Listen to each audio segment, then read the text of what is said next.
Summer 1944. The hedgerows of Normandy had given way to the open fields of France, and the American Third Army under George S. Patton Jr. was tearing across the landscape at a speed that defied military doctrine. Armored columns advanced dozens of miles a day, outrunning not only the retreating German forces but also their own supply lines and, critically, their air support coordination systems. This lightning advance, while strategically brilliant, created a deadly paradox. The faster the ground troops moved, the more vulnerable they became.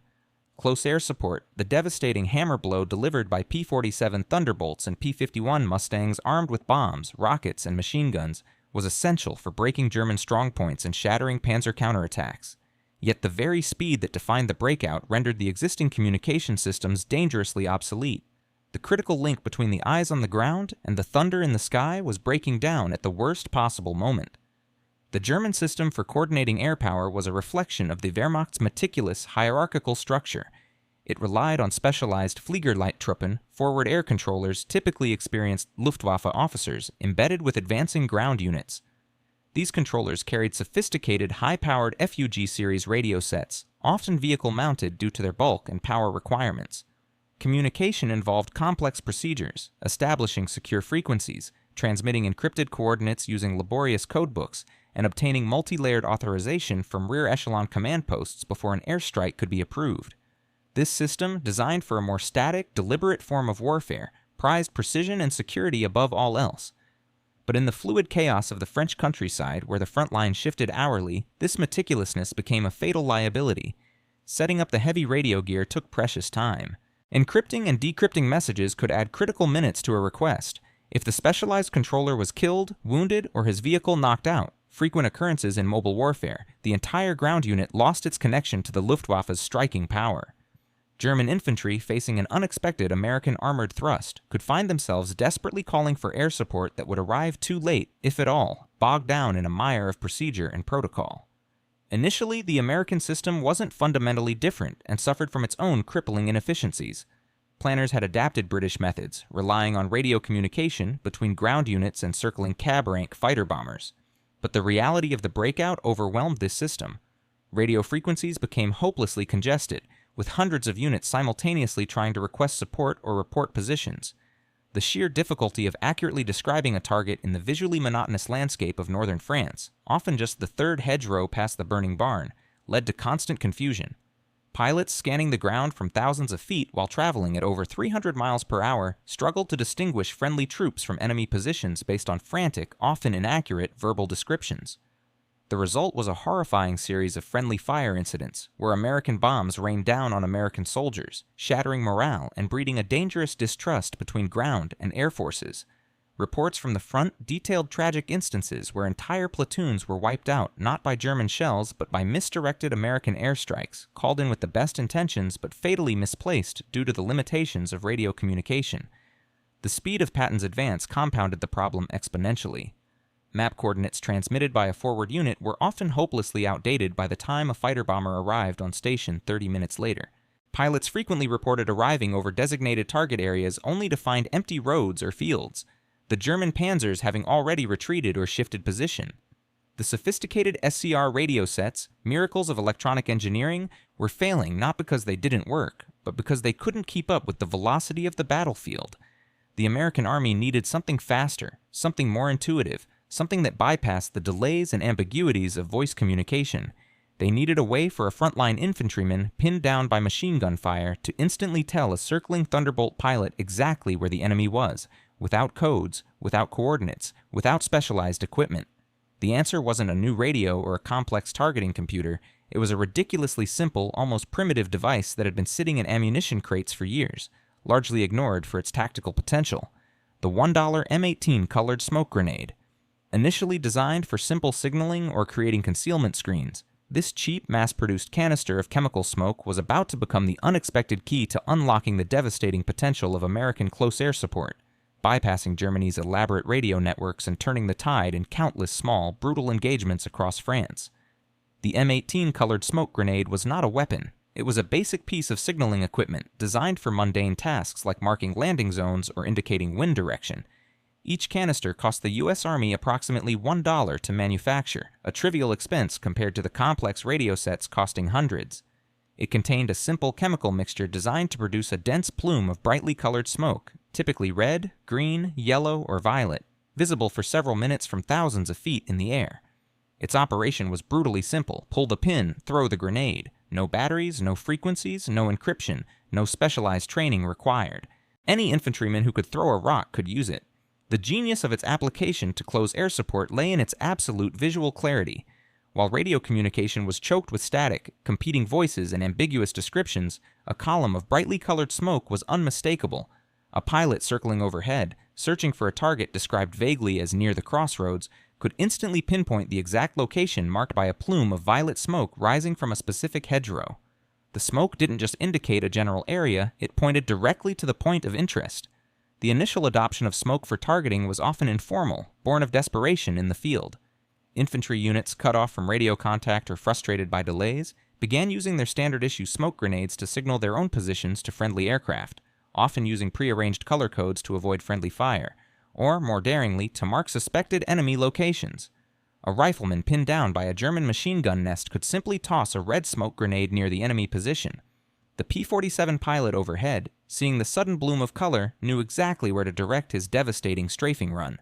The communication loop was reduced from minutes of complex radio chatter to a 10-second visual exchange. This simple technique fundamentally bypassed the entire German system's presumed advantage in secure communications. While German Fliegerleittruppen were meticulously encoding coordinates, the American infantryman was already delivering target designation with a simple flick of the wrist. The speed differential was staggering. A radio request might take 5 to 15 minutes to process through the chain of command. A smoke grenade provided instantaneous target marking, allowing the pilot to engage within 60 seconds of the smoke appearing. This wasn't just faster, it was more reliable. Radio sets could fail due to battery depletion, battle damage, or enemy jamming.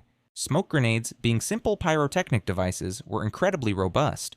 They worked in rain, they worked after being dropped, they worked even when the soldier carrying them was wounded.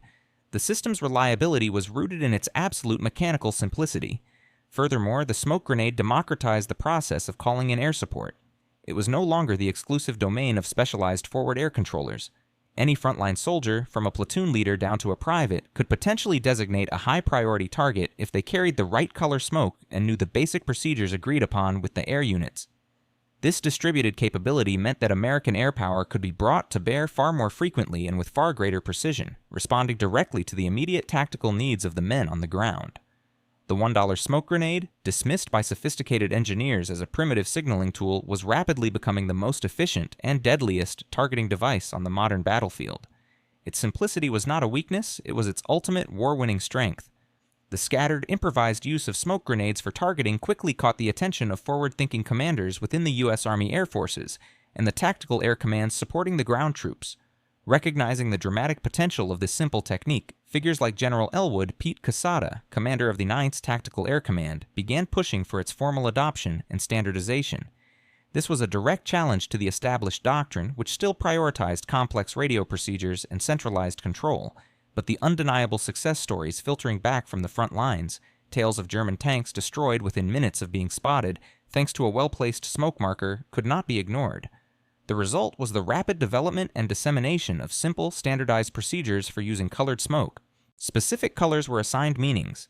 Red often indicated the enemy position, while yellow or green might mark the friendly front line, preventing catastrophic friendly fire incidents. These protocols were deliberately kept simple, often communicated through basic pamphlets or brief verbal instructions passed down through the ranks. The goal was not to create a complex system requiring extensive training, but to leverage the intuitive visual nature of the smoke itself. Critically, the system decentralized the authority to request immediate air support in emergencies. While major bombing missions still required coordination through formal channels, frontline infantry units gained the ability to directly communicate immediate, high-priority threats to nearby fighter bombers using smoke.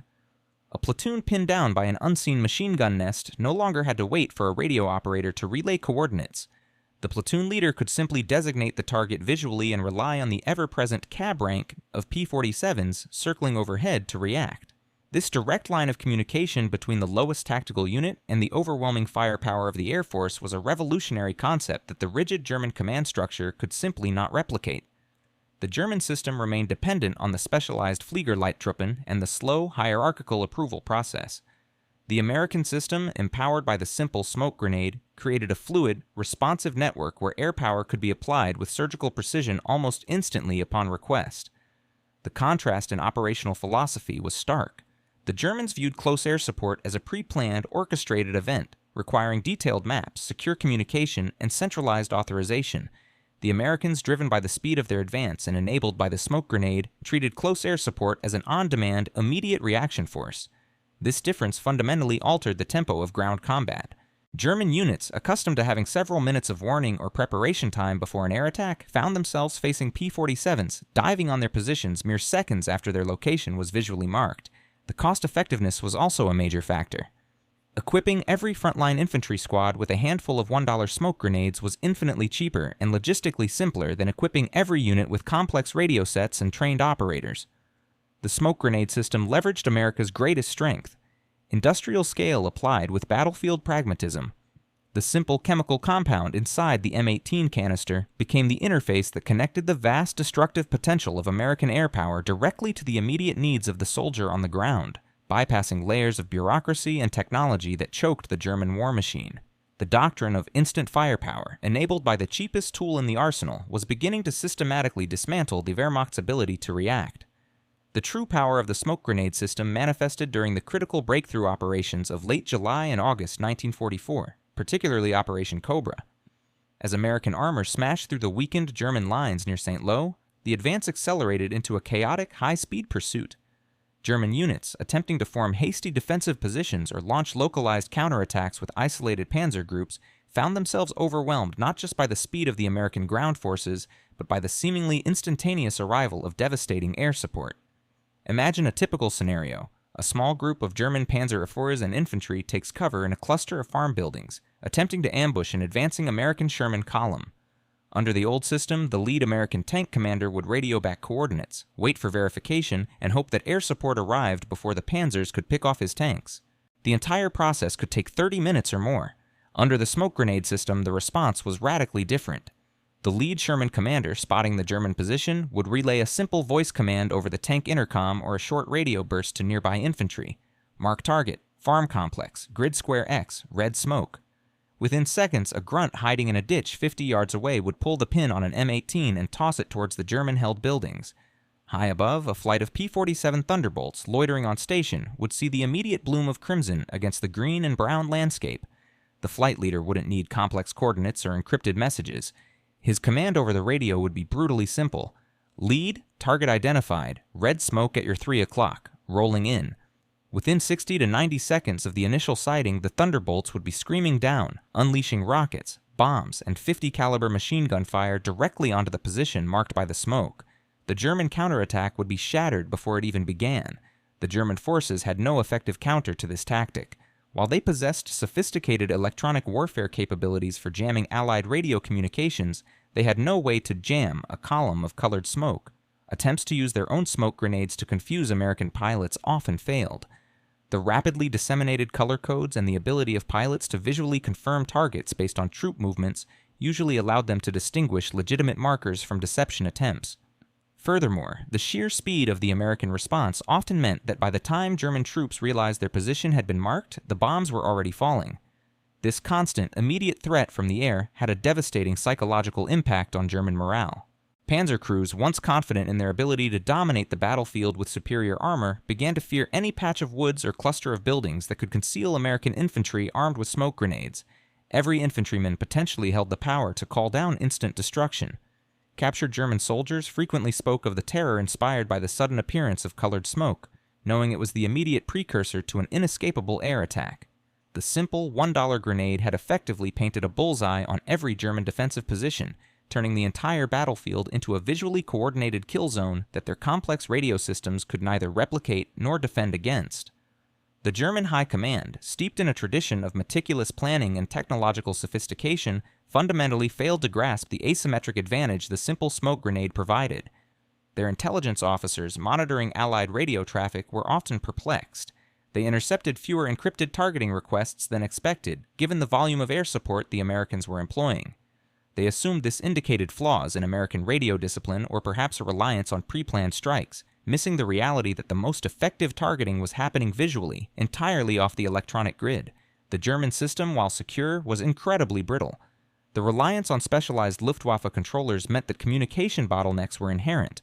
If a controller's vehicle was stuck in mud, delayed by refugees, or simply out of radio range due to the rapid advance, the ground troops were effectively blind to the air.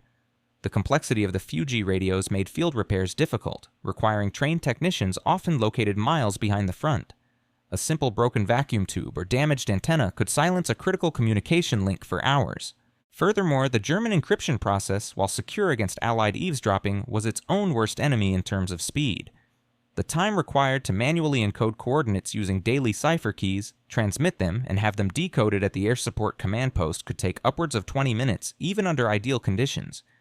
In the fast-moving battles across France, 20 minutes was the difference between hitting a concentration of panzers assembling for a counterattack and bombing an empty patch of road where they used to be. The German pursuit of perfect security created a system that was strategically too slow to be relevant. Contrast this with the American smoke grenade system. The technology was utterly robust, a simple metal can filled with a chemical mixture. There were no vacuum tubes to break, no batteries to die, no frequencies to jam. The interface was universal, human eyesight. The network was ubiquitous. Every infantry squad potentially carried the means to call for fire. The encryption was simply the agreed-upon color code for the day, easily disseminated and understood. The economic contrast was just as stark. A single German FUG radio set cost thousands of Reichsmarks and represented a significant investment in manufacturing resources, copper wire, vacuum tubes, precision mechanics. A single M18 smoke grenade cost roughly $1 and was churned out by the millions in factories that required no specialized electronic expertise. The Americans could afford to saturate the battlefield with targeting capability at a cost the German economy, already strained by bombing and resource shortages, could never match. They weren't just winning the communication battle, they were winning it with weapons that cost less than the bullets fired in a single machine gun burst. This inherent asymmetry, America's cheap, fast, visually based system versus Germany's expensive, slow, electronically based system, created a tactical loop that the Wehrmacht could not break. American ground forces could identify and mark targets faster than German command could react. Allied air power could destroy those targets before German defenses could effectively respond. The simple smoke grenade had short-circuited the entire German doctrine of coordinated warfare, proving that in the chaos of modern combat, speed and simplicity often trump security and sophistication. The $1 tool was systematically dismantling the multi-million-dollar communication network designed by Germany's best engineers. As the Allied armies pushed deeper into France and towards the German border in the autumn and winter of 1944, the smoke grenade targeting system became the standard, indispensable tool for coordinating close air support. Its effectiveness was proven repeatedly in diverse and challenging environments, from the dense forests of the Hürtgen to the snow-covered fields of the Ardennes during the Battle of the Bulge. The German forces, desperately trying to adapt, attempted various countermeasures. They learned to quickly disperse or reposition when colored smoke appeared, but the speed of the American air response often made this futile. A P-47 Thunderbolt, already orbiting overhead, could be diving on a smoke-marked target within 30 to 60 seconds, leaving virtually no time for a hidden machine gun nest or an ambushing panzer crew to react. The German practice of using their own smoke to obscure positions backfired. Allied pilots quickly learned to distinguish between the tactical marking smoke, usually a single vibrant plume, and the thicker, white or gray screening smoke used for concealment. Perhaps the most significant advantage of the smoke grenade was its utter invulnerability to electronic countermeasures. The German military possessed some of the world's most sophisticated radio jamming and signals intelligence capabilities. They could effectively disrupt Allied radio communications, intercept messages, and locate transmitters. But they could not jam a column of purple smoke. They could not electronically spoof a visual signal. The smoke grenade operated entirely outside the electronic spectrum, rendering Germany's expensive investments in radio warfare irrelevant in the critical moments of target designation. This simple physical signal provided a layer of absolute reliability that complex electronic systems could never guarantee. In the brutal winter conditions of the Battle of the Bulge, radio batteries failed in the extreme cold, antennas snapped under ice loads, and atmospheric conditions often degraded signal quality. Yet the chemical reaction inside an M18 smoke grenade worked just as reliably at 10 degrees below zero as it did on a summer afternoon.